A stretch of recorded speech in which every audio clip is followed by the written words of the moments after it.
প্রিয় শিক্ষার্থী বন্ধুরা, একটা খুবই গুরুত্বপূর্ণ টপিক, সেটা হচ্ছে সামারাইজিং। অর্থাৎ একটা গল্পকে সংক্ষেপে লেখাটাকে বলা হয় সামারাইজিং। আমরা আজকে কথা বলবো সামারাইজিং নিয়ে, কিভাবে তুমি একটা গল্পকে 3-4টা বাক্যে মানে সংক্ষিপ্ত আকারে লিখতে পারবে। হ্যাঁ, একেবারে ক্লাস 6 থেকে বিসিএস পরীক্ষা পর্যন্ত তোমার হোল লাইফে এই সামারাইজিং এই টপিকটা থাকবে। একটু দেখো কোশ্চেনের ধরনটা কেমন। Write a summary of the following passage in your own words. তোমাদের এই ব্যাপারটাতে একটু খেয়াল করবে। হ্যাঁ, এখানে বলা হচ্ছে কি ইন ইউর ওন ওয়ার্ডস, মানে নিজের শব্দ দিয়ে তোমাকে সামারি লিখতে হবে। যে কোনো শিক্ষার্থী কিভাবে খুব স্ট্যান্ডার্ড সামারি লিখবে, এই টপিকটা আজকের ক্লাসের মাধ্যমে আমরা পরিপূর্ণ একটা গাইডলাইন দেওয়ার চেষ্টা করব। তাহলে আমরা একটু আবার শুরু করি প্রথম থেকে। ফেরদাউসি দ্য গ্রেট পয়েট, মহান কবি ছিলেন। হ্যাড, তার ছিল আ ভেরি স্যাড হ্যান্ড। এই স্যাড হ্যান্ড মানে দক্ষ হাত, লেখালেখিতে তার দক্ষ হাত ছিল। He inform the sultan of writing something. তিনি কি করলেন? তিনি সুলতানকে ইনফর্ম করলেন সে কিছু একটা লিখছে। রিমার্কেবল, রিমার্কেবল শব্দের অর্থ হচ্ছে উল্লেখযোগ্য, লক্ষণীয়, মানে খুবই গুরুত্বপূর্ণ কিছু একটা সে লিখছে। দেন তারপর হি বিগেন টু রাইট, সে লিখতে শুরু করলো the Shahnameh. He began to write the Shahnameh in honour of Sultan Mahmud, মানে সুলতান মাহমুদের অনারে সে শাহনামা লিখতে শুরু করলো। Good. The Sultan promise to pay him a piece of gold coin. সুলতান কি করলো? তার সাথে প্রতিজ্ঞা করলো তাকে স্বর্ণ মুদ্রা দিবে। ফর ইচ ভার্স, প্রত্যেকটা ছন্দের জন্য, প্রত্যেকটা গদ্যের জন্য তাকে একটা করে স্বর্ণ মুদ্রা উপহার দিবে। বাট কিন্তু ওয়েন দ্য এপিক, এপিক মানে হচ্ছে মহাকাব্য, এপিক অর্থ মহাকাব্য। When the epic was finished, যখন এপিকটা শেষ হলো, it was found to contain 60,000 verses, মানে 60,000 ছন্দ ছিল ওই শাহনামাতে, মহাকাব্যতে। When the epic was taken to him, যখন এই মহাকাব্যটি সুলতান মাহমুদের কাছে নিয়ে আসলো, দ্য সুলতান নাও অফার্ড ফেরদাউসি, সুলতান কি করলো? ফেরদাউসিকে অফার করলো only 60,000 pieces of silver coins. তারা কি করলো? স্বর্ণ মুদ্রার পরিবর্তে রূপার মুদ্রা তাকে অফার করলো, ইনস্টেড অফ, মানে পরিবর্তে gold coins. Okay, the poet refused, refuse মানে প্রত্যাখ্যান করা। কবি কি করলেন? প্রত্যাখ্যান করলেন টু অ্যাকসেপ্ট, অর্থাৎ স্বর্ণ মুদ্রার পরিবর্তে রূপার মুদ্রা দিবে যে অফার করলো, উনি এটা প্রত্যাখ্যান করলেন। The sultan repenting sent him 60,000 pieces of gold coins. তিনি কি করলেন দেখেন, তারপরে কি হয়েছে? সুলতান মাহমুদ অনুশোচনা করলেন, অনুশোচনার ফলে পরে সে তাকে 60,000 গোল্ড কয়েন্স দেওয়ার জন্য তিনি একটা মনস্থির করলেন। বাট কিন্তু হিজ মেসেঞ্জার্স, মানে বার্তাবাহক, অর্থাৎ সুলতান মাহমুদ কিছু লোককে পাঠিয়েছে স্বর্ণ মুদ্রা নিয়ে কবি ফেরদাউসির কাছে। Okay, but his messengers arrive too late, একটু দেরি করে পৌঁছলো। ওয়েন, যখন he reached the poet's house, যখন সে কবির বাড়িতে পৌঁছলো, they met the dead body, মানে being carried away for burial, burial, মানে দাফনের জন্য তার লাশটাকে নিয়ে যাচ্ছে। দেন তারপর দ্য মেসেঞ্জার্স কেম ব্যাক, ফিরে আসলো টু দ্য প্যালেস, রাজপ্রাসাদে। দে রিপোর্টেড টু দ্য সুলতান, তারা তাকে রিপোর্ট করলো ব্যাপারটা। দ্য সুলতান সেট গ্রেভ, এখানে গ্রেভ মানে হচ্ছে একেবারে, মানে অর্থাৎ পা ভেঙে স্থির হয়ে বসে পড়লেন। হি ডিডন্ট টেল এনিথিং, কিছুই বললেন না। টু এনিবডি, কাউকে কিছু বললেন না। Last of all he called his courtiers, courtiers মানে সভাসদ, মানে যাদেরকে নিয়ে সভা করে, এই সবার সদস্যদেরকে বলা হয় কোর্টিয়ার্স। তিনি কি করছেন? ডাকলেন কোর্টিয়ার্সদেরকে, এন্ড আস্ক দেম, তাদেরকে বললেন টু অ্যাকম্পানি হিম। অ্যাকম্পানি মানে হচ্ছে তার সাথে যাওয়া। সভাসদদেরকে বললেন আপনারা আমার সাথে যাবেন। The sultan went to the graveyard, কবরস্থানে গেলেন। He expressed his deep shock, মানে সে যে গভীর অনুতপ্ত হয়েছে এটা কবরের সামনে গিয়ে প্রকাশ করলেন। ফর দ্য ডিপার্টেড মানে বিদেয়ী, বিদেয়ী মানে বিদায়, ডিপার্টেড পয়েন্ট, এই বিদেয়ী আত্মার মানে কবিকে ডিপ শক মানে গভীর অনুতাপ এটা কবরের সামনে গিয়ে প্রকাশ করলেন। এখন এই গল্পটা তোমাকে সামারি লিখতে হবে। হ্যাঁ, তাহলে চলো আমরা শুরু করি। আমরা কিভাবে একটা গল্পের সামারি লিখব দেখো, এইখানে কিছু কথা আছে। হ্যাঁ, আমি তোমাদের সংক্ষেপে বলছি এগুলো। সামারি হচ্ছে কোনো প্যাসেজের মূল বক্তব্যটি যথার্থভাবে স্বল্প কথায় অভিব্যক্তির বহিঃপ্রকাশ, অর্থাৎ পুরো প্যাসেজটাকে তোমার ছোট করে লিখতে হবে। সুতরাং এটা করতে গেলে কিছু মানদণ্ড তোমাকে অনুসরণ করতে হবে। আমি তোমাদের একটু দেখাচ্ছি মানদণ্ডগুলো কি কি। এই হচ্ছে মানদণ্ডগুলো। তুমি যখন সামারি লিখবে, আমি একটু সবাইকে বলে রাখছি, এই সামারি লেখার যেই মানদণ্ডগুলো আমি এখানে উল্লেখ করেছি, এখানকার এই সবগুলো হচ্ছে কালেক্টেড, অর্থাৎ অ্যাডভান্স লেভেলের বই থেকে আমি সংগ্রহ করে নিজের মতো করে সাজিয়েছি 10টা টেকনিক। 10টা টেকনিক অনুসরণ করলে একটা স্ট্যান্ডার্ড সামারি যে কোনো কারো পক্ষে লেখা পসিবল ইনশাআল্লাহ। আসো, আমাদের প্রথম কাজ কি? প্রথম কাজ হচ্ছে আইডেন্টিফাইং সাবজেক্ট ম্যাটার। তাহলে আমার প্রথম কাজ হচ্ছে সবাইকে খাতা লিখে ফেলতে হবে 10 tactics for summary writing, headline দিতে হবে। টেকটিক মানে কৌশল। 10, হ্যাঁ 10 টেকটিক্স। টেকনিকটা হচ্ছে একটু মানে ভিন্ন ধরনের কৌশল, আর টেকটিক মানে হচ্ছে ভালো কৌশল। টেকটিক 10 tactics for summary writing, identifying subject matter. 1 নম্বর কাজ। তুমি যখন সামারি লিখবে, তোমার পুরো গল্পটার বিষয়বস্তু কি তোমাকে এটা আগে বের করতে হবে। বিষয়বস্তু কি? তাহলে 1 নম্বর কাজ এটা, তাই না? আমরা সেকেন্ড আমরা কাজ করি। চলো আমরা যেহেতু আমরা প্যাসেজটা পড়েছি, চলো আমরা দেখি তো এই প্যাসেজের বিষয়বস্তু কি, এই প্যাসেজটা আমরা কেন পড়াচ্ছি। নাম্বার 1 আমি তোমাকে প্রশ্ন করি, হ্যাঁ, এটা কি কবি ফেরদাউসির জীবনী আমাকে বুঝাচ্ছে? নাম্বার 2, শাহনামা যে লিখেছেন ফেরদাউসি, এটার জন্য কি আমাকে প্যাসেজটা পড়াচ্ছে? নাকি সুলতান মাহমুদ তার প্রমিস ভঙ্গ করেছে এই জন্য পড়াচ্ছে? তাহলে অনেকগুলো আছে ইনফরমেশন, কোন ইনফরমেশনটাকে বোঝানোর জন্য এই প্যাসেজটা আমাকে পড়াচ্ছে তোমাকে চিন্তা করতে হবে। আমার কাছে মনে হয়েছে শাহনামা লিখেছে কে? কবি ফেরদাউসি, এটা বোঝাচ্ছে। তো শাহনামা লেখার জন্য সুলতান মাহমুদ কিছু প্রমিস করেছে, প্রমিস ভঙ্গ করেছে, এবং সুলতান মাহমুদ শেষে অনুতপ্ত হয়েছে। এই 4টা জিনিসকে আমরা ফোকাস করতে হবে। শাহনামা কে লিখেছে, প্রমিস করেছে, প্রমিস ভঙ্গ করেছে, এবং শেষে অনুতপ্ত হয়েছে। এই 4টা জিনিসকে আমাকে ফোকাস করতে হবে, তাহলেই আমার এই গল্পটা সহজ হয়ে যাবে। তাহলে মূল গল্প হচ্ছে শাহনামা লেখা, সুলতান মাহমুদ প্রতিজ্ঞা ভঙ্গ করা, পরবর্তীতে অনুতপ্ত হওয়া। এই হচ্ছে আমার মূল সাবজেক্ট ম্যাটার এই গল্পটার। ঠিক তুমি কাজ করবে, তুমি যখন একটা প্যাসেজ পড়বে তোমাকে এইভাবে একটু চিন্তা করে নিতে হবে ফার্স্ট। ওকে, তাহলে আমরা বুঝলাম সাবজেক্ট ম্যাটার। সাবজেক্ট ম্যাটার 2 নম্বরটা হচ্ছে কি selecting subject matter based sentence. আচ্ছা, selecting subject matter based sentences কি বল দেখো তো। তোমাকে কিছু সেন্টেন্সকে সিলেকশন করতে হবে। হ্যাঁ, লেখো প্লিজ, সিলেক্টিং সাবজেক্ট।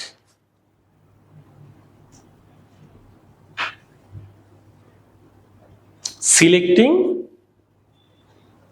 ওকে, এইভাবে লিখবা। কথাটা একটু মনে উল্টাপাল্টা হয়ে গেছে। আচ্ছা, সিলেক্টিং সেন্টেন্সেস এভাবে দাও, selecting sentences based on subject matter, এভাবে দাও, selecting sentences based on subject matter.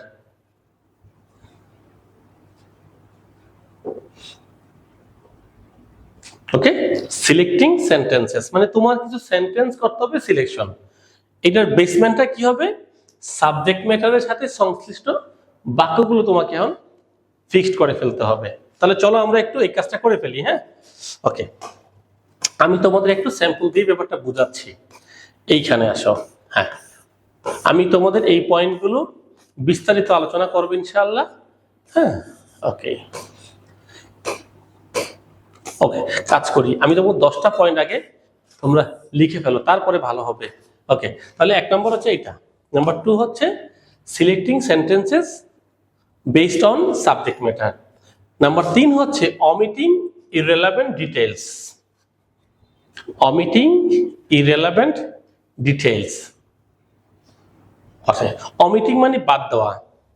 তোমার 4 নম্বর পয়েন্ট হবে অবজেক্টিভ পয়েন্ট অফ ভিউ, মানে তোমার সামারিটা হইতে হবে অবজেক্টিভ পয়েন্ট অফ ভিউতে। এটা তোমার 5 নম্বর যে কাজটা করতে হবে সেটা হচ্ছে প্যারাফ্রেজিং করতে হবে। হ্যাঁ, প্যারাফ্রেজিং ব্যাপারটা তোমরা হয়তো অনেকে জানো না, আমি তোমাদের একটু গুছিয়ে বলবো। ওকে, এরপর হচ্ছে ট্রান্সপোজিং প্যাসেজ অর্ডার। হ্যাঁ, ট্রান্সপোজিং প্যাসেজ অর্ডার একটু খেয়াল করবে তোমরা। এটা হচ্ছে আমাদের ষষ্ঠ চিন্তা ভাবনা হবে, ট্রান্সপোজিং প্যাসেজ অর্ডার। 7 নম্বর যে কাজটা করতে হবে সেটা হচ্ছে আমাদের focusing the topic supporting and concluding sentence. Focusing the topic supporting and concluding sentence. 8 নম্বর যে পয়েন্টটা ইন আ প্যারাগ্রাফ, তোমাকে একটা প্যারাগ্রাফে লিখতে হবে। 9 হচ্ছে ইন অ্যাসার্টিভ সেন্টেন্সে লিখতে হবে। আর 10 নম্বরটা হচ্ছে applying input system. Applying input system, এই ব্যাপারগুলো আমাকে মাথায় রেখে আমরা আগাবো। হ্যাঁ, এগোবো ইনশাআল্লাহ। ওকে, আশা করি সামারি রাইটিং এর ক্ষেত্রে চূড়ান্ত পর্ব ইনশাআল্লাহ আমরা আজকে থেকে ইনশাআল্লাহ পৌঁছতে পারবো, এবং প্রত্যেকের পক্ষে চমৎকার সামারি লেখা ইনশাআল্লাহ আজকের পর থেকে সম্ভব হবে। ডান। ওকে, হ্যাঁ, যদি আমরা একটু করে ব্যাখ্যা করি, আমরা এই ব্যাখ্যায় পরে আসছি। হ্যাঁ, আমরা যদি একটু চিন্তা করি যে সুলতান মাহমুদের গল্পটা, তাই না? সুলতান মাহমুদের গল্পটা নিয়ে আমরা একটু ভাবি যে এইখান থেকে আমরা এই যে প্রথমে আমরা একটা সাবজেক্ট ম্যাটার নিয়ে নিলাম, ফেরদৌসিস রাইটিং অফ শাহনামা। তিনি শাহনামা লিখেছেন। দ্য পেমেন্ট ইস্যু, এটা নিয়ে আমরা একটু কথা বলবো। আর দ্য পোয়েটস ডেথ, এবং তার মৃত্যু নিয়ে আমরা কথা বলবো। এই হচ্ছে আমাদের সাবজেক্ট ম্যাটার, মানে এই বিষয়গুলো আমরা আলোচনা করব। সেকেন্ড হচ্ছে সিলেক্টেড সেন্টেন্সেস, ওই যে সাবজেক্ট ম্যাটারের সাথে সংশ্লিষ্ট সেন্টেন্সগুলোকে আমরা এখানে নিয়ে আসবো। এই যে Ferdowsi a great poet began writing the Shahnameh in honour of Sultan Mahmud. এই বাক্যটা আমরা তখন পেয়েছিলাম, একটা সেন্টেন্স নিলাম আমরা এখান থেকে। হ্যাঁ, একটা sentence. The Sultan promise to pay him gold coins for each verse, এটাও ঠিক আছে। When the epic was completed it contained 60,000 verses, ঠিক আছে। The Sultan first offered 60,000 silver coins instead of gold coin, but Ferdowsi refused. এটা প্রত্যাখ্যান করলেন। The Sultan later sent 60,000 gold coins, but the messengers arrived after Ferdowsi had died. মানে সে মৃত্যুর পরে তার ওইখানে গিয়ে পৌঁছেছে। আমরা the Sultan went to the graveyard, তিনি গ্রেভিয়ার্ডে গেলেন with the courtiers নিয়ে to pay respect to the এই যে ডিসিজ ওয়ার্ডটা নিয়ে নাও। ডিসিজ মানে মারা যাওয়া, ডিসিজ। গ্রেভিয়ার্ড মানে কবরস্থান, গ্রেভিয়ার্ড মানে কবরস্থান। আর উইথ হিজ কোর্টিয়ার লেখো, কোর্টিয়ার। হ্যাঁ, সভাসদ মানে সবার সদস্যবৃন্দকে বলে কোর্টিয়ার। অর্থাৎ একটা কোর্টে যারা থাকে বিচারের জন্য তাদেরকে বলে কোর্টিয়ার। আর ডিসেন্ড মানে মারা যাওয়া, ডিসেন্ডেড পয়েট। এই ডিসেন্ডেড পয়েটের সম্মানার্থে তিনি গ্রেভিয়ার্ডে যান। এখন প্রশ্ন হচ্ছে এই সেন্টেন্সগুলো কি? আনসার হচ্ছে এই পুরো গল্প থেকে আমরা 6টা সেন্টেন্স বাছাই করেছি।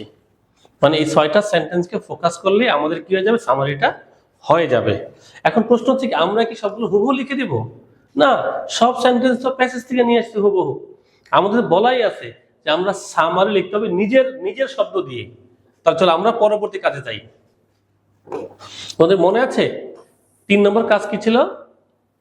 রিডিউস আননেসেসারি ওয়ার্ডস। চলো আমরা ওই প্যাসেজ থেকে আমরা আননেসেসারি ওয়ার্ড আমরা এখন বাদ দিয়ে দিই। হ্যাঁ চলো দেখো কি ছিল 1 নম্বর কি ছিল বলতো? Ferdowsi a great poet began writing Shahnameh in honour of Sultan Mahmud. আমরা কাজ করি এই in honour of Sultan Mahmud এই ফাও কথা বাদ, ফেরদাউসি আ গ্রেট পোয়েট এটাও বাদ। আমাদের মূল কথা কি রইল? ফেরদাউসি বিগেন রাইটিং শাহনামা, শেষ তিনি শাহনামা লেখা শুরু করেছিলেন। তাহলে আমরা কি করব? আমরা যেই সেন্টেন্সগুলোকে সিলেকশন করব ওই সেন্টেন্স থেকে অপ্রয়োজনীয় কথা বাদ দিয়ে দিব। মানে পাম্পিং কথা বলো তো, মডিফায়ার টাইপের কথা বাদ দিয়ে দিব। তাহলে আমরা কি হলো এখানে? সুলতান ফেরদৌসি বিগেন রাইটিং দা শাহনামা, তার জন্য ফর সুলতান মাহমুদ, ব্যাস হয়ে গেল। আমরা বড় একটা সেন্টেন্সকে আমরা কি ছোট করে ফেললাম। Sultan promise to pay him a gold coin for each verse. এইটাকে আমরা এভাবে বলতে, the sultan promised a gold coin for each verse. প্রত্যেকটা ভার্সের জন্য একটা করে স্বর্ণ মুদ্রা দিবে। আমি এই বাক্যটাকে ছোট করে ফেললাম। Okay, when the epic was completed, যখন এপিকটা শেষ হইল, it contain 6000 verses. Okay, the epic contained 6000 verses when finished. দেখছেন, ছোট করে ফেলতেছে। এখন প্রশ্ন হচ্ছে, আমাদের শিক্ষার্থীরা, এই জেনারেশনের শিক্ষার্থীরা একটা সেন্টেন্সকে ছোট করতে পারে কিনা আস্তে আস্তে ওদেরকে ইউজ টু করাতে হবে। আসো, the Sultan first offered 60,000 silver coins instead of gold coin, but Ferdowsi refused. চলো, Sultan offered silver coins, okay, instead of gold, which Ferdowsi refused. দা তিনি প্রত্যাখ্যান করলেন। দেখছেন, এই সেন্টেন্সটা আমি একটু ছোট করে লিখেছি। The Sultan later, পরবর্তীতে, sent 6,000 gold coins, but the messengers arrived after Ferdowsi had died. Sultan later sent gold coins, but the messengers arrived after Ferdowsi's death, তার মৃত্যুর পরে। Okay, the Sultan went to the graveyard with his courtiers to pay respect to the deceased poet. Okay, the Sultan went to the graveyard with his courtiers. আর লাগবে না, শেষ। তাহলে আমাদের কাজটা কি? মানে আমাদের মূল মেসেজটা হচ্ছে যে বড় বড় সেন্টেন্সগুলোকে ইররিলেভেন্ট পার্টটুকু বাদ দিয়ে আমাকে ছোট করে লিখতে হবে, মাথায় রাখতে হবে। আমাদের পরবর্তী কাজটা কি? কিভাবে বড় সেন্টেন্সকে আমি ছোট করব, এই হচ্ছে আমাদের কাজ। ওকে, আই থিঙ্ক তোমরা বুঝতে পেরেছো। এখন যে কাজটা করতে হবে, দেখো, এই যে তুমি যে গল্পটাকে বাছাই করতেছো, আমরা তো 6টা সেন্টেন্স বাছাই করেছি নাকি? হ্যাঁ, এইখান থেকে তোমাকে 3 ভাগ করে ফেলতে হবে। নাম্বার 1, তোমাকে একটাকে বানাতে হবে টপিক সেন্টেন্স, টপিক, আর একটাকে বানাতে হবে কনক্লুডিং সেন্টেন্স, শেষ, পরিসমাপ্তি, আর 3টা বা 4টা হবে সাপোর্টিং সেন্টেন্স। আমি ব্যাপারটা তোমাদের একটু গুছিয়ে বলছি। টপিক সেন্টেন্স মানে হচ্ছে কি, আমরা যখন একটা শিরোনাম পড়ি, এরকম যে যে আজিমপুরগামী বাস খাদে পড়ে ইনস্ট্যান্ট মারা গেছে 5 জন, আর 40 জনকে ঢাকা মেডিকেলে ভর্তি করা হয়েছে, এটা দিয়ে শুরু হয়। এরপরে আস্তে আস্তে গল্পটা কি করে ব্যাখ্যা করে। এতে কি হয়, মানুষের দৃষ্টি আকর্ষণ করতে পারে। ঠিক একইভাবে তুমি কি করবে, আগে দিয়ে দেবে হচ্ছে টপিক সেন্টেন্স দিয়ে দিবে, যেটা খুব অ্যাট্রাকটিভ হবে। অ্যাট্রাকটিভ সেন্টেন্সটা আগে ঢুকাই দিবে। এই অ্যাট্রাকটিভ সেন্টেন্সটাকে প্রুফ করার জন্য তুমি 3টা বা 4টা সাপোর্টিং সেন্টেন্স দিবে। শেষে কি হবে, যারা মারা গেছে তাদেরকে সরকারের পক্ষ থেকে একটা অনুদান দেওয়া হয়েছে এবং আত্মীয়স্বজনের কাছে লাশ হস্তান্তর করা হয়েছে, এই ধরনের। এবং যারা আহত হয়েছিল তাদেরকে ঢাকা মেডিকেলে পূর্ণ চিকিৎসা দেওয়া হচ্ছে, এটা বলে সান্ত্বনা দেওয়া হয়। এমন একটা সান্ত্বনা সেন্টেন্স দিতে হবে। যেমন ধরো ট্রাফিক জ্যাম যদি থাকে পরীক্ষায়, তা কিভাবে বলে, সরকারের উচিত আরো বেশি পরিমাণে ফ্লাইওভার নির্মাণ করা, রাস্তাগুলোকে বড় করা, রাস্তা থেকে রিক্সা উঠিয়ে ফেলা, তাহলেই আমরা জ্যাম জট মুক্ত একটা শহর পেতে পারি। এই যে এটা হচ্ছে কনক্লুডিং সেন্টেন্স। আমরা কি করি, টপিক সেন্টেন্স আমরা চিন্তা করি না। তাহলে টপিক সেন্টেন্স হচ্ছে আই ক্যাচিং সেন্টেন্স। তুমি যখন কোনো একটা পোস্ট করবা তোমার ফেসবুকে, প্রথমে একটা আই ক্যাচিং একটা বাক্য তোমাকে দিতে হবে, দেন হচ্ছে সাপোর্টিং সেন্টেন্স, লাস্টে হচ্ছে কনক্লুডিং সেন্টেন্স। এই 5-6টা বাক্যের মধ্যে তোমাকে 3টা পার্টে ভাগ করে ফেলতে হবে। নাম্বার 1 টপিক সেন্টেন্স, একটা ফেরদৌসী রোড শাহনামা, এটা হচ্ছে রাখলাম টপিক সেন্টেন্স। আসল সাপোর্টিং সেন্টেন্স রাখলাম 4টা বাক্য, সাপোর্টিং সেন্টেন্স 4টা, আর কনক্লুডিং রাখলাম হচ্ছে একটা মাত্র সেন্টেন্স। কোনটা রাখলাম? The sultan went to the graveyard with his courtiers to pay respect to the poet. এই তো, অর্থাৎ দেখছো একটা ছোট্ট একটা সামারি আমরা কি করি, আবল তাবল লিখে দিয়ে আসি। এটাতে অনেক খেলা আছে যা তোমার খেলতে হবে। আর বিসিএস পরীক্ষায় ওই সামারি থাকে, নাম্বার থাকে 20, এইচএসসি পরীক্ষায় 10, আর সব ক্লাসে 10 করে থাকে সামারিতে, 6, 7, 8। এখন প্রশ্ন হচ্ছে আমরা 6 থেকে সামারি পড়ে আসছি, একটু বুকে হাত দিয়ে বলতে হবে কোন শিক্ষার্থীকে টিচাররা সামারি রেটিং শিখিয়েছে কিনা, আনসার করো। টিচাররা সামারি রাইটিং শিখিয়েছে কিনা পারফেক্টলি? কেউ শিখায় নাই, টিচাররা জানেই না। আমাদের স্কুলগুলোতে ডিগ্রিতে পাস কোর্স অথবা অনার্স করে নাই এমন টিচাররাই স্কুল লেভেলে ক্লাস করায়, অথবা 300 মার্কসের পরীক্ষা দিয়ে স্কুল কলেজে ইনক্লুডিং হচ্ছে। এখন একটু ব্যাপারটা চেঞ্জ হচ্ছে, অনার্স মাস্টার্স করেও স্কুল কলেজে ঢুকতেছে, কিন্তু আগের টিচাররা এমনটা না হওয়াতে কেউই যত্ন করে শিখায় না কিভাবে সামারি লিখতে হবে। ওকে, তাহলে আমরা কি বলতো, আমাদের পরে কাজকে টপিক সেন্টেন্স ফিক্সড করা, তারপরে কি সাপোর্টিং সেন্টেন্স ফিক্সড করা, আর কনক্লুডিং সেন্টেন্স ফিক্সড করা। গুড, আমরা ভাগ করে ফেললাম। এখন প্রশ্ন হচ্ছে প্যারাফ্রেজ কি? চলো আমরা একটু প্যারাফ্রেজ দেখি। হ্যাঁ, প্যারাফ্রেজ কি? হ্যাঁ, তোমরা সবাই হেডলাইন দাও। প্যারাফ্রেজ নিয়ে আমাকে খুব গুছিয়ে কথা বলতে হবে, কারণ এটা তোমার হোল লাইফের জন্য সবচেয়ে গুরুত্বপূর্ণ পয়েন্ট, প্যারাফ্রেজ। ওকে, হেডলাইন দাও প্যারাফ্রেজ। চলো, প্যারাফ্রেজিং হেডলাইন। প্যারাফ্রেজিং তোমাকে শনাক্তকৃত বাক্যগুলোকে অবশ্যই প্যারাফ্রেজ করতে হবে। দেখো, প্যারাফ্রেজ শব্দের অর্থ কোনো লেখাকে শব্দান্তরিত করা বা অন্য কথায় প্রকাশ করা। প্যারাফ্রেজের নিয়ম, তুমি 3টা উপায়ে প্যারাফ্রেজ করতে পারো। 1 নম্বর প্যারাফ্রেজিং বাই ইউজিং সিনোনিম অথবা প্যারালাল একটা style. Paraphrasing by changing sentence structure, তুমি সেন্টেন্স স্ট্রাকচার পাল্টায়ও প্যারাফ্রেজ করতে পারবে। Paraphrasing by adding or removing words অথবা ফ্রেজ, এর আমরা কিন্তু বুঝে গিয়েছি একই লেখাকে আমার ভাষায় প্রকাশ করবো, দিস ইজ কল্ড প্যারাফ্রেজিং। এটাকে আমরা করব 3টা উপায়ে, 1, 2, 3, খাতা লিখে ফেলো। প্যারাফ্রেজিং বাই ইউজিং সিনোনিম একটা, paraphrasing by changing sentence structure 2 number, paraphrasing by adding or removing words or phrases. Paraphrasing.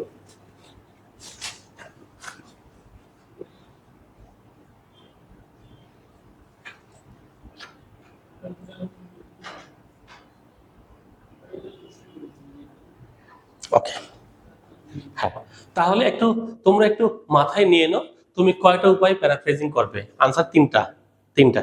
Synonym দিয়ে প্যারাফ্রেজিং করা যাবে, স্ট্রাকচার চেঞ্জ করে প্যারাফ্রেজিং করা যাবে, আর হচ্ছে অ্যাডিং বা removing words or phrases you can. Okay, চলো আমরা একটা এক্সাম্পল দিয়ে ব্যাপারটা বুঝে আমরা কিভাবে প্যারাফ্রেজিং করব।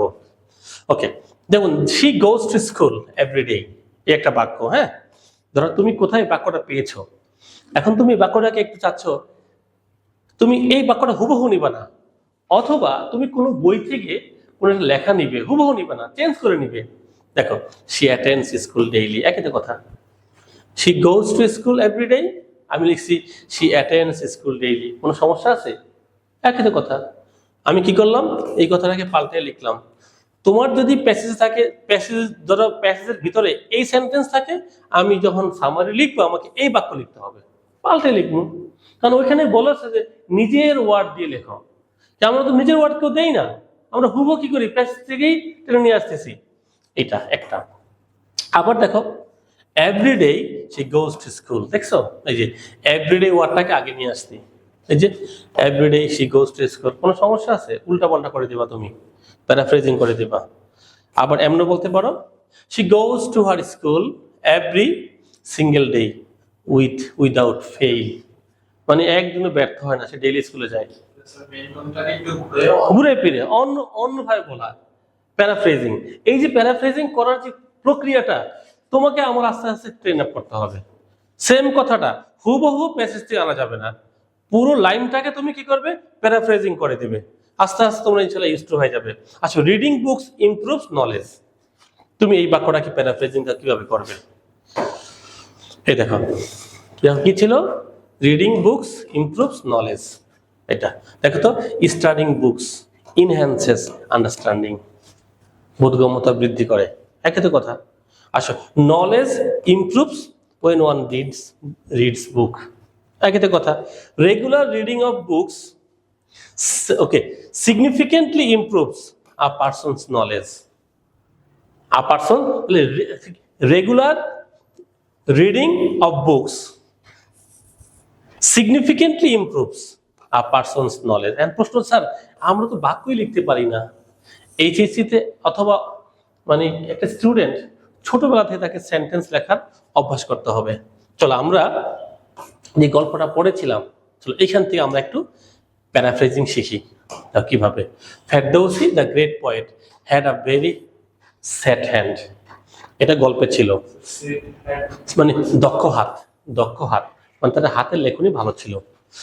দেখো তো, এটাকে আমরা বলতে পারি না, ফেরদৌসি আ রিনাউন্ড পোয়েট, একই তো কথা, ওয়াজ ডিটারমিন্ড ইন হিজ ওয়ার্ক। এটার মানেই হচ্ছে দৃঢ় প্রতিজ্ঞ। যদি সে কোনো কিছু একবার বলবে যে আমি করবো, সেটা করেই ছাড়তো, তাহলে ডিটারমিন্ড। দেখছো, তাহলে হচ্ছে sad hand was determined in his work, সে তার কাজের প্রতি খুবই দৃঢ় প্রতিজ্ঞ ছিল, একই কথা। The great poet Ferdowsi was known for his very steady hand, একই কথা। Ferdowsi, who was a great poet, had an exceptionally steady and skillful hand.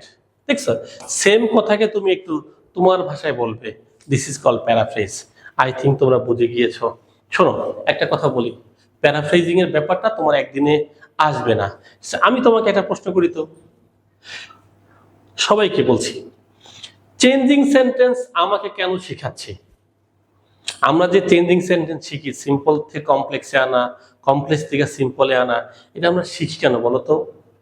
আমাদের একটা খুবই দুর্ভাগ্য যে আমরা সেকেন্ড পেপারের টপিকগুলোকে শুধু সেকেন্ড পেপারের জন্য অ্যাপ্লাই করি, লাইফের জন্য অ্যাপ্লাই করি না। একটা খুবই সত্য কথা, সেটা হচ্ছে সেকেন্ড পেপারের চেঞ্জিং সেন্টেন্স আমাকে শেখানো হয় শুধুমাত্র যাতে আমি প্যারাফ্রেজিং করতে পারি, যাতে কোনো লেখাকে আমাদের জন্য আমরা অ্যাপ্লাই করতে পারি। তাহলে আমরা বলো কি বুঝলাম? প্যারাফ্রেজিং বলে আমরা করব কি দিয়ে? নাম্বার 1 সিনোনিম দিয়ে, নাম্বার 2 সিলেক্টিভ সেন্টেন্স, ওকে, নাম্বার 2 হচ্ছে সেন্টেন্স স্ট্রাকচার পাল্টায় দিয়া, নাম্বার 3 কিছু কিছু ফ্রেজকে আমরা পাল্টে দিব, এইভাবে ফ্রেজ অথবা কিছু ওয়ার্ডসে পাল্টে দিব। ওকে, প্যারাফ্রেজিং ব্যাপারটা বুঝলাম আমরা। এখন আরেকটা জিনিস তোমাকে সেটা বুঝতেই হবে, সেটা হচ্ছে দেখো, এই যে objective point of view, headline দাও সবাই, হেডলাইন হবে objective point of view, objective point of view, objective point of view. তুমি একটু এবার চলে আসো। হ্যাঁ, objective point of view,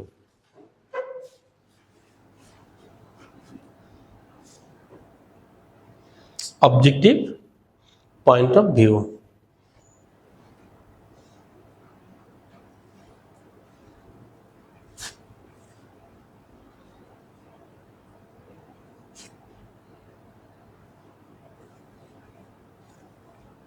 okay, এখন চলো আমরা ব্যাপারটা একটু বুঝে আসি। শোনো, আমরা যখন লিখি, লেখাটা দুইটা থাকতে ভিউতে, একটা সাবজেক্টিভ পয়েন্ট অফ ভিউ আর একটা হচ্ছে অবজেক্টিভ পয়েন্ট অফ ভিউ। এখন সাবজেক্টিভ মানে কি? সাবজেক্টিভ যখন একটা উপন্যাস লেখা হয় তখন এটা সাবজেক্টিভ পয়েন্ট অফ ভিউতে লেখা হয়, কিন্তু আমরা যখন সামারি করব, সামারি লিখতে হবে অবজেক্টিভ পয়েন্ট অফ ভিউ। এখন তাহলে প্রশ্ন আসতেছে যে অবজেক্টিভ পয়েন্ট অফ ভিউ ব্যাপারটা কি, একটু বলছি। ধরো আমি কাউকে বললাম যে আমি আমার অসুস্থ বন্ধুকে দেখার জন্য পায়ে হেঁটে হাতে করে ফল ফ্রুট নিয়ে তার বাসায় গিয়ে উপস্থিত হলাম। এখন প্রশ্ন হচ্ছে আমি আমার অসুস্থ বন্ধুকে দেখার জন্য পায়ে হেঁটে ফল ফ্রুট নিয়ে তার বাসায় উপস্থিত হলাম। এখন প্রশ্ন হচ্ছে এই যে পুরো সেন্টেন্সটা বললাম, এই পুরো সেন্টেন্সের মধ্যে পুরো পার্টটাই হচ্ছে সাবজেক্টিভ পয়েন্ট অফ ভিউ ছিল। মানে প্রথম হচ্ছে আমাকে উপস্থাপন করেছি, আমি পায়ে হেঁটে গিয়েছি, যে আমার কথাটা শুনবে একটু টাচ ফিল করবে যে স্যারে পায়ে হেঁটে গিয়েছে, আবার হাতে করে মিষ্টি নিয়ে গিয়েছে, আমি মানুষের টাচ চাচি ফিল করাইতে, কারণ আমি আমাকে বলতেছি, এটাকে বলা হয় সাবজেক্টিভ পয়েন্ট অফ ভিউ। এখন এটার অবজেক্টিভ পয়েন্ট অফ ভিউ কি, দেখো কি, সেখানে কোনো টাচ পার্ট থাকবে না, থাকবে হচ্ছে শিক্ষক তার ছাত্রকে দেখার জন্য তার বাসায় গেল, শেষ। অর্থাৎ এটা অবজেক্টিভ পয়েন্ট অফ ভিউ। অর্থাৎ যখন কোনো লেখার ভিতরে অনুভূতি ঢুকাই দেওয়া হয়, অনুভূতি ইনক্লুডিং করা হয়, তখন সেটাকে বলে সাবজেক্টিভ পয়েন্ট অফ ভিউ। আর যখন অনুভূতি ছাড়া শুধু একটা দৃশ্য কল্পনা করা হয়, তাকে বলা হয় অবজেক্টিভ পয়েন্ট অফ ভিউ। ব্যাপারটা আমি আরেকটু ক্লিয়ার করছি, সকলকে এই ব্যাপারটা বুঝতেই হবে। আর এইটা বুঝে না বলেই আমরা সামারিতে মার্কস পাই না। দেখো তোমরা সবাই এতটুকু লিখলি হয়ে যাবে, সাবজেক্টিভ মানে থাকতে হবে অনুভূতি আর মতামত। এটা সাবজেক্টিভ পয়েন্ট অফ ভিউ, অনুভূতি আর হচ্ছে মতামত। আর অবজেক্টিভ পয়েন্ট অফ ভিউ মানে হচ্ছে ঘটনা, দৃশ্য এবং তথ্য। খাতায় লিখে ফেলতে হবে। সাবজেক্টিভ পয়েন্ট অফ ভিউ মানে অনুভূতি আর মতামত, এটা সাবজেক্টিভ পয়েন্ট অফ ভিউ। আর অবজেক্টিভ পয়েন্ট অফ ভিউ মানে হচ্ছে ঘটনা থাকতে হবে, দৃশ্য থাকতে হবে এবং ইনফরমেশন থাকবে। এই তিনের সমন্বয় হচ্ছে অবজেক্টিভ পয়েন্ট অফ ভিউ। ঘটনা থাকবে, দৃশ্য থাকবে আর ইনফরমেশন থাকবে। তাহলে সাবজেক্টিভ পয়েন্ট অফ ভিউ মানে হচ্ছে অনুভূতি নির্ভর। অর্থাৎ আমরা যখন কোনো একটা উপন্যাস লিখব, যাতে পাঠকের চোখে জল চলে আসে, এই ধরনের অনুভূতি আমরা দিয়ে থাকি, এটাকে বলে সাবজেক্টিভ পয়েন্ট অফ ভিউ। কিন্তু আমি যখন সামারি লিখব, আমার কাউকে জল আনতে হবে না, আমি শুধু পুরো গল্পটাকে আমি যন্ত্রের মতো করে লিখে দিব। This is call objective point of view.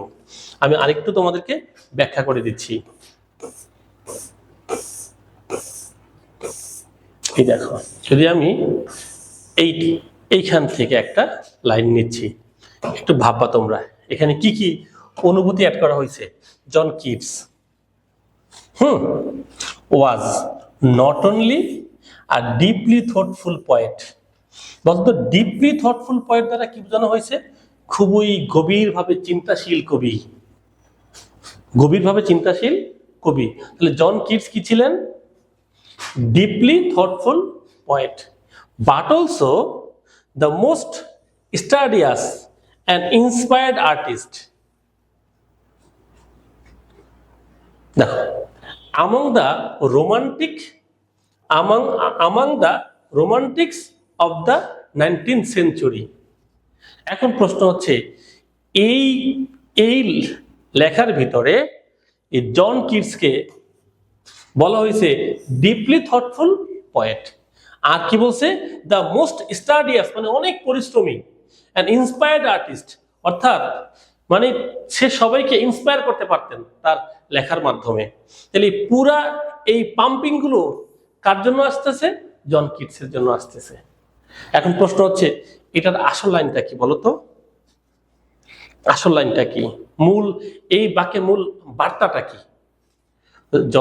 John Keats একজন রোমান্টিক কবি ছিলেন, বুঝছিস?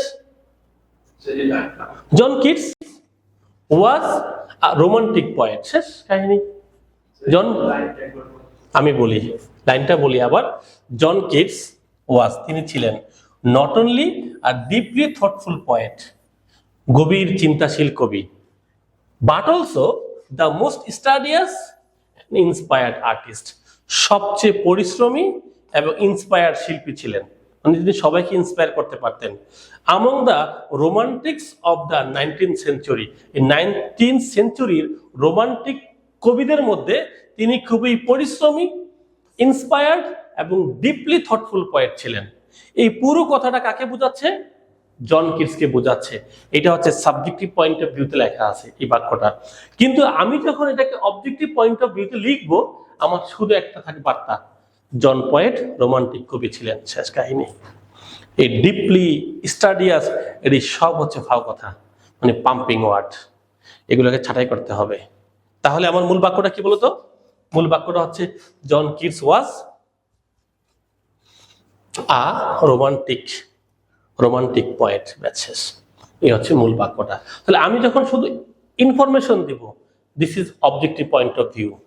আমি যখন এখানে একেবারে আবেগ, ভিতরের অনুভূতি সব তুলে ধরবো, তখন সেটাকে বলা হয় subjective point of view. I think তোমরা ব্যাপারটা বুঝতে পেরেছ। আমার একটু এই কথাগুলো একটু তোমরা চেষ্টা করো বোঝার জন্য। চলো, এইখান থেকে আমরা প্যারাফ্রেজ করা বাক্যগুলোকে অবশ্যই অবজেক্টিভ পয়েন্ট অফ ভিউতে লিখতে হবে, আর এই জন্য প্যাসিভ ভয়েসের আকারে বাক্যগুলো যতদূর সম্ভব লিখতে হবে। ডিরেক্ট স্পিচকে আনতে হবে ইনডিরেক্টে। অবজেক্টিভ পয়েন্ট অফ ভিউ মানে হলো, একটু দেখো, লেখকের দৃষ্টিভঙ্গিতে কেবল তথ্য, ঘটনা, দৃশ্য বর্ণনা করা, কিন্তু চরিত্রের অনুভূতি, চিন্তা, মতামত প্রকাশ না করা।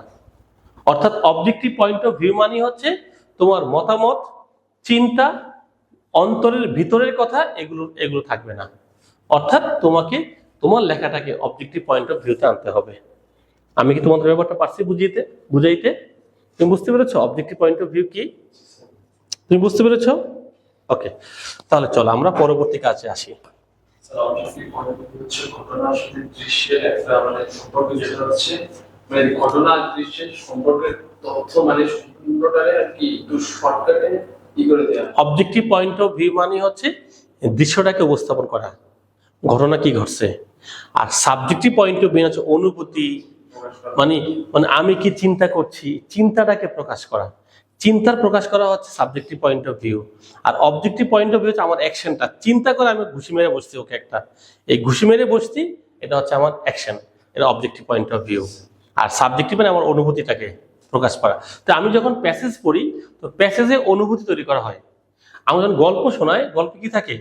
গল্পে আবেগ থাকে অনুভূতি। কিন্তু আমি যখন সামারি করব, আবেগ কথাগুলো বাদ দিয়ে ফেলতে হবে, বাদ দিয়ে আমাকে মূল কথাটা আমাকে বলতে হবে যে জন কিটস রোমান্টিক কবি ছিলেন, তিনি এতটা ছন্দ লিখেছেন, এতটা লিখেছেন, তাকে এই অ্যাওয়ার্ড দেওয়া হয়, তিনি মারা যান, শেষ কথা।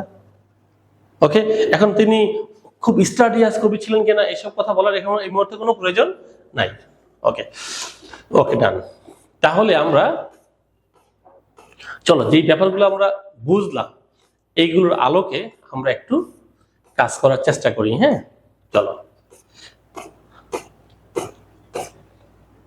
আমাদের প্রথমে ট্রায়ালের আমরা একটা ইনপুট করি। হ্যাঁ, ধরো এইটাই আমরা ট্রায়াল নাম্বার 2, ট্রায়াল এক্সারসাইজ। চলো এটা একটু আমরা দেখি, যে কোনো গল্পকে আমরা কিভাবে সামারাইজিং করব। হ্যাঁ, ওকে, এটা কি হচ্ছে গল্পটা, দেখি আমাদের শিক্ষার্থীরা এখান থেকে অ্যানালাইজিং করতে পারে কিনা। আমাদের শিক্ষার্থীদের যে মূল যে ফোকাসিং পয়েন্টটা, নাম্বার 1, আমাদের ছেলেমেয়েরা ইংরেজিতে ফ্রি হ্যান্ড রাইটিং করতে পারে না, ফার্স্ট একটা থ্রেড।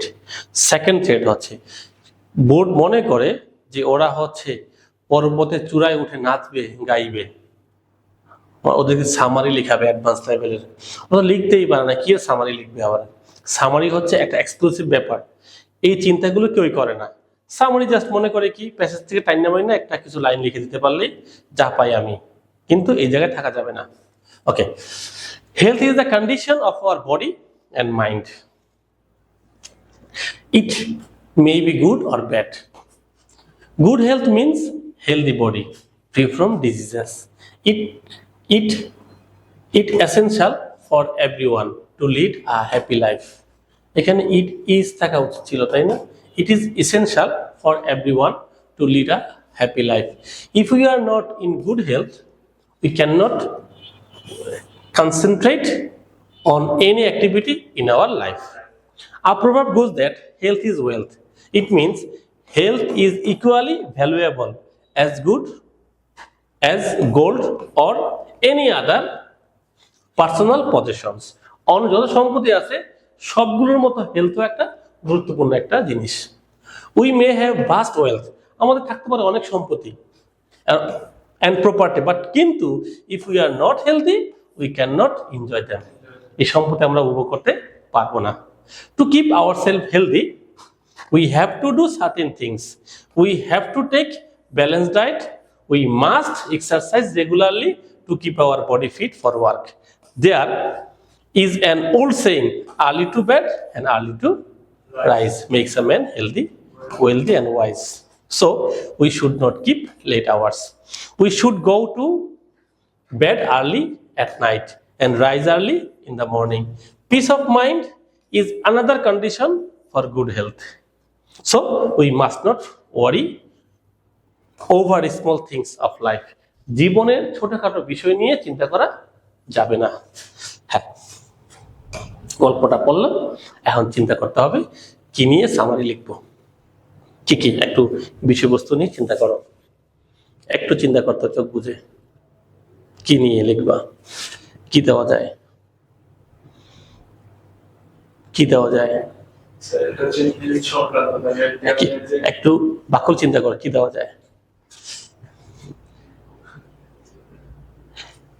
হেলথ কতটা গুরুত্বপূর্ণ, কিভাবে হেলথ মেনটেন করতে হয়, হেলথ কতটা গুরুত্বপূর্ণ ফার্স্ট রাখবে, আর হেলথ কিভাবে মেনটেন করতে হয়, তাই না? দেখো, maintaining a good health through a proper diet, exercise, sleep, a peaceful mind is essential for a happy and fulfilling life.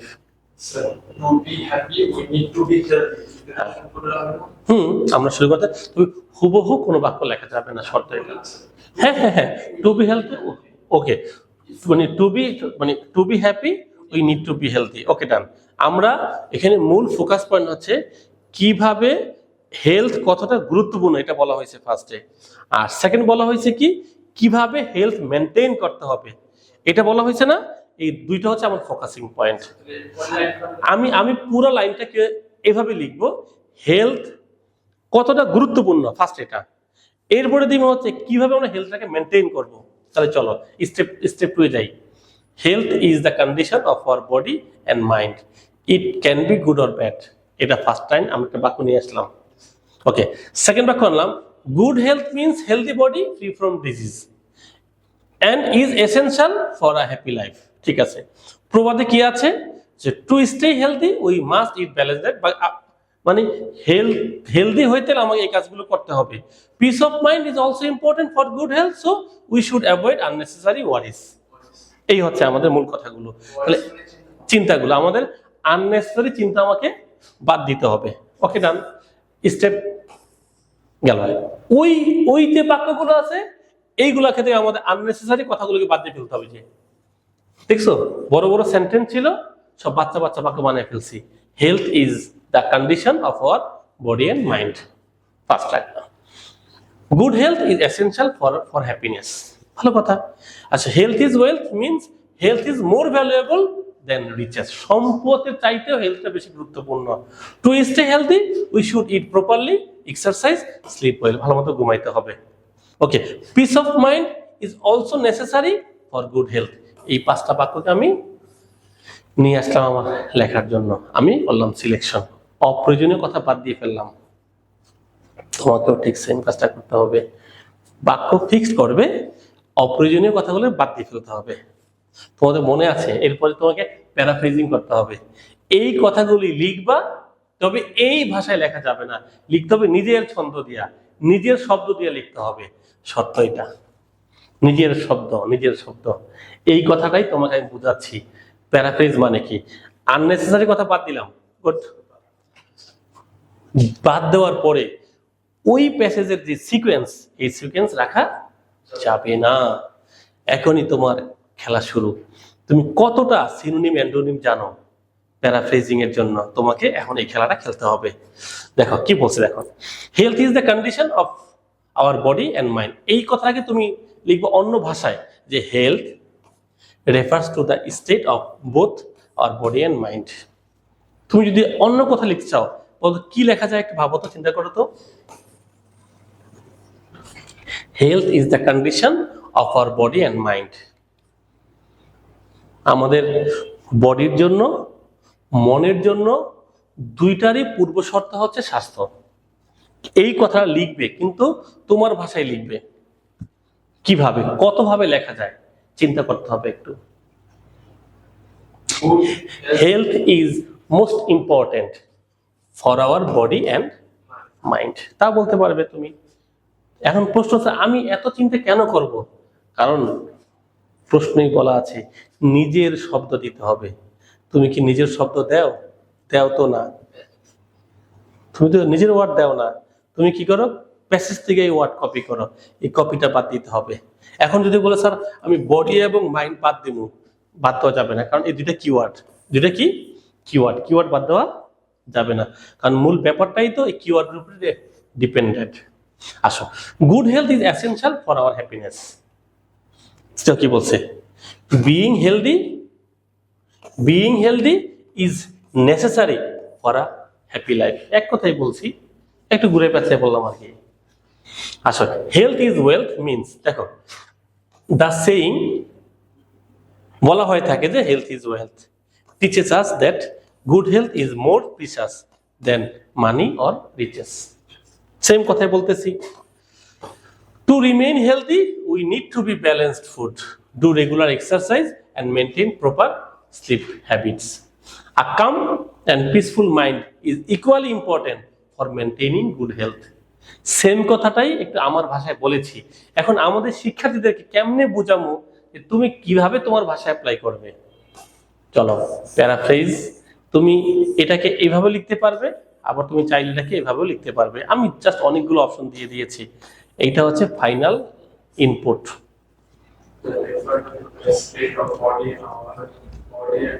Both our body and mind. A sound health is necessary to live a joyful life.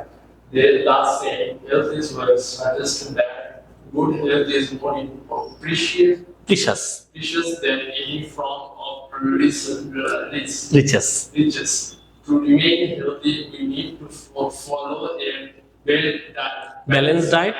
Balanced diet, take regular exercise and maintain proper sleep. A calm and peaceful mind also plays a vital role in keeping good health. এখন আমার কথা হচ্ছে এই যে paraphrasing করতে লিখতে পারাটা আমাদের সন্তানদের বিশাল চ্যালেঞ্জটা হবে। প্যাসেজের সেন্টেন্সগুলোকে নিজের ভাষায় করে উপস্থাপন করার যে দক্ষতাটা, এটাই ওদের অর্জন করতে হবে। এটাই আমি বলতে চাচ্ছি। আমাদের ছেলে মেয়েদের যে কোনো মূল্যে হোক ফ্রি হ্যান্ড রাইটিং অভ্যাস করাইতেই হবে, এবং ভোকাবুলারি এনরিচমেন্ট লাগবে। এইটা যদি আমরা না করতে পারি তাহলে ছেলেমেয়েরা ইংলিশকে এনজয় করতে পারবে না। ওকে, এখন আমি আরেকটা গল্প তোমাদের একটু শোনাচ্ছি, তোমরা একটু নিজেরা একটু ব্যাপারটা চেষ্টা করে বুঝতে। হ্যাঁ, আমি তোমাদের একটু শোনাচ্ছি গল্পটা। মাদার তেরেসা, একটু শোনো please. Mother Teresa, the servant of humanity, was born on August 26, 1910 in Macedonia. Okay, এখন mother Teresa the servant of humanity was born on August 26, 1910 in Macedonia. She was the youngest of the three siblings. At the age of 12, she felt an urge to spread the love of Christ, and so she decided to become a missionary. In 1928, she left home and joined the Sisters of Loreto, an Irish community of nuns which had missions in India. After receiving training for some months, she came to India. On May 24, 1931, she took her initial vows as a nun. Then Mother Teresa taught geography and religion at St. Mary's High School in Calcutta. However, poverty in Calcutta moved her, and she left the convent in 1948 to work for the poor. She founded the home for the dying and sick helpless in Kolkata and named it Nirmal Hridoy. She, along with her fellow nuns, gathered the dying people and brought them to her home. Mother Teresa received the Nobel Prize for Peace in 1979 for the love and compassion for humanity. এই হচ্ছে গল্পটা। এখন প্রশ্ন হচ্ছে গল্পটা পড়ে কতটা বুঝতে পারা। হ্যাঁ, যদি কোনো ছেলেমেয়েরা বেশি বেশি করে রিডিং না পড়ে, আমি এবার অবাক হয়েছি এইচএসসির যে প্যাসেজ স্ট্যান্ডার্ড অনেক ভালো লেগেছে। নতুন নতুন যে প্যাসেজগুলোকে ইনক্লুডিং করেছে, তার শব্দ ভাণ্ডার, তার ছন্দ যথেষ্ট ভালো ছিল। তো তোমাদের শিখতে হবে। আমার মনে হয় পড়াশোনা একটু আগের ধাঁচে ফিরতেছে। আমাদের এই বছর 5.5 লক্ষ ছেলে মেয়ে ফেল করেছে এইচএসসি পরীক্ষায়। আমি হাসছি কেন? আমি হাসতেছি এই জন্য যে পড়াশোনাটা শেষ হয়ে গিয়েছিল। 5.5 লক্ষ ফেল করেছে, পড়াশোনা বাদ হয়ে গিয়েছিল। ছেলেমেয়েরা পড়াশোনাই করে না, ওদের টেবিলেই বসাতে পারে না। এখন যদি একটু বসে, একটু পর পড়াশোনা করতে হবে। শেখ হাসিনার আমলে সব শেষ হয়ে গিয়েছিল। আসেন আমরা ব্যাপারটা বুঝি, চলো। এইখানে মাদার তেরেসার একটা জীবনী বলা হয়েছে, তাই না? তিনি মানবিক কাজগুলো করতেন, তিনি সন্ন্যাসিনী হয়েছিলেন, তিনি গৃহত্যাগ করেছিলেন এবং নির্মল হৃদয় নামে একটা সংগঠন তৈরি করেছিলেন এবং এখানে কি করেছিলেন? মরণাপন্ন রোগীদেরকে নিয়ে আসতেন এবং সেবা করে সুস্থ করতেন। তাদের যারা সুস্থ হইতো তাদেরকে বাসায় পাঠিয়ে দিতেন, আর না হলে ওদের কোনো কাজের ব্যবস্থা করে দিতেন। এই হচ্ছে মাদার তেরেসার গল্পের কাহিনী। কারণ আমি যখন এটা সামারি করব, আমি কোন কোন জিনিসকে ফোকাস করব, চলো শুরু করি। কি কি ফোকাস করতে পারি? তার জন্ম, মৃত্যু, এগুলা। নোবেল প্রাইজ তো রাখতেই হবে, একটা সেন্টেন্স রাখলাম। আরেকটা বাক্য রাখবো, তিনি ছিলেন মানবীয় গুণ সম্পন্ন একজন নারী, এটা আমরা রাখতে পারি। তিনি খ্রিস্টান ধর্ম গ্রহণ করেছিলেন, এটা রাখতে পারি। তিনি একটা স্কুলে জিওগ্রাফি আর ধর্ম নিয়ে পড়াতেন, এটা আমরা রাখবো। তিনি তার গৃহ ত্যাগ করে নির্মল হৃদয় নামে একটা সংগঠন তৈরি করেছিলেন, এও রাখতে পারি। এই তো হয়ে গেল 5টা সেন্টেন্স। হিউম্যানিটি রাখতে পারি। এই যে mother Teresa the servant of humanity, এই যে এটা রাখলাম। কিন্তু এইটা বাক্যটা রেখেছি, কিন্তু অপ্রয়োজনীয় অংশ সহ হাবিজাবি সব আছে। আমরা যদি আখ কিনে আনি, আমরা আখটা সব খাওয়া শুরু করি, এটাকে প্রিসাইজ করি না, সাইজ করি, মাথা কাটি, ঠ্যাং কাটি, তারপর এটাকে ছাইচ্ছা তারপরে আমরা খাওয়ার উপযোগী বানাই। ঠিক সেন্টেন্স এরকমই। বড় সেন্টেন্স আখের মতো, এটাকে মাথা কাটতে হইব, গোড়া কাটতে হইব, এরপর এটাকে ছাঁচতে হবে, দেন পিস পিস করে, এরকম আর কি। বুঝতে পেরেছ? আমরা কি করি? পুরো বাক্যটাকে নিয়ে আসি, নিয়ে এসেই বিপদটা বাধাই দিই, তাই না?